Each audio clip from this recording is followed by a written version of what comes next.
Your Excellency, you have the floor.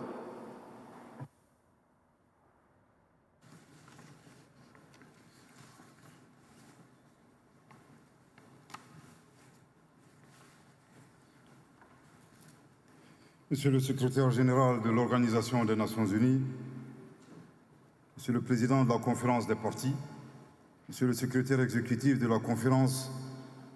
de la Convention cadre des Nations Unies sur le changement climatique, Excellences, Mesdames et Messieurs les chefs d'État et de gouvernement, Mesdames et Messieurs, à l'entame de mes propos, permettez-moi de féliciter chaleureusement la présidence de la COP29 ainsi que le peuple et le gouvernement de la République d'Azerbaïdjan pour l'organisation exemplaire de cette conférence des partis. Je tiens également à vous transmettre les chaleureuses salutations de son Excellence, le général d'armée Assimi Goïta, président de la transition, chef de l'État de la République du Mali, du peuple et du gouvernement malien, profondément engagés en faveur de la lutte contre les changements climatiques. Mesdames et Messieurs, le Mali, comme tant d'autres nations, est confronté de manière aiguë aux effets néfastes des changements climatiques qui compromettent non seulement notre environnement, mais également notre stabilité socio-économique. Les impacts désastreux des inondations récurrentes que nous avons connues cette année ont provoqué des pertes en vies humaines, des dégâts matériels, ainsi que la dégradation de certaines infrastructures de base, poussant le gouvernement à adopter le 23 août 2024 un décret déclarant l'état de catastrophe nationale et des actions urgentes en faveur des victimes. En effet, ces phénomènes environnementaux ne cessent d'amplifier les pertes et préjudices auxquels nos populations sont malheureusement confrontées, réduisant considérablement notre capacité à répondre efficacement aux urgences climatiques. C'est dans ce contexte que la COP29 intervient à un moment critique où le monde se trouve à la croisée des chemins.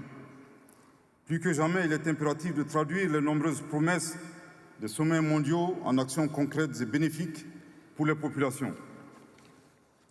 Le Mali, État couvrant une superficie d'1 241 238 km², avec 2 tiers de son territoire désertique,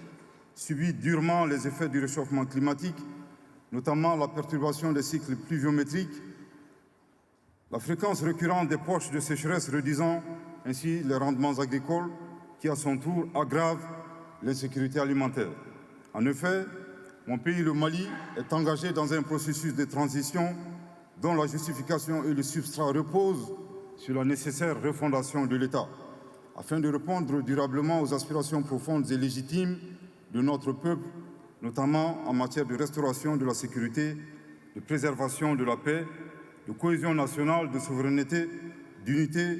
et d'indépendance véritable de notre État. Aujourd'hui, les interconnexions entre changement climatique, paix et sécurité sont désormais reconnues. La déclaration de Bamako, issue du premier forum régional sur la sécurité climatique au Sahel, qui s'est tenu en novembre 2023,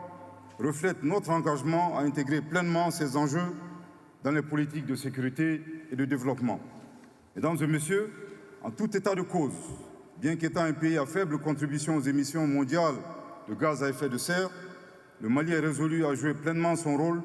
dans la lutte contre les changements climatiques, en particulier à travers la mise en œuvre de sa contribution déterminée au niveau national. Ainsi, il est prévu dans le plan d'action de notre gouvernement un reboisement massif de 100 000 hectares par an, la restauration des terres dégradées,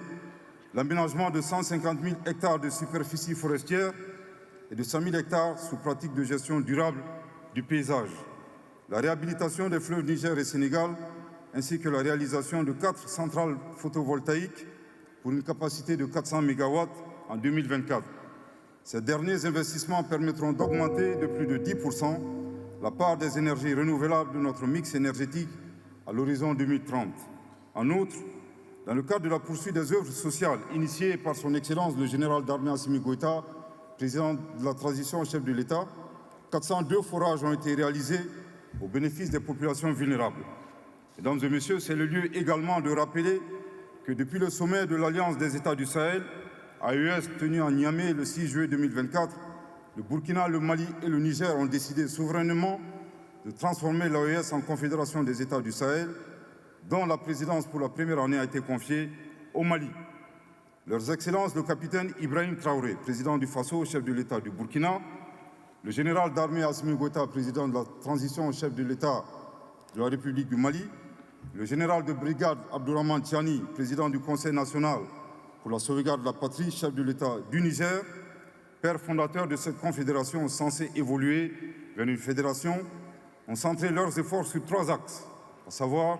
la diplomatie, la défense et le développement, qui intègrent une part importante des questions climatiques et environnementales. À cet égard,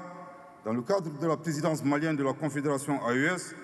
la feuille de route pour la première année prévoit notamment de faciliter l'accès à l'eau pour les populations de notre espace confédéral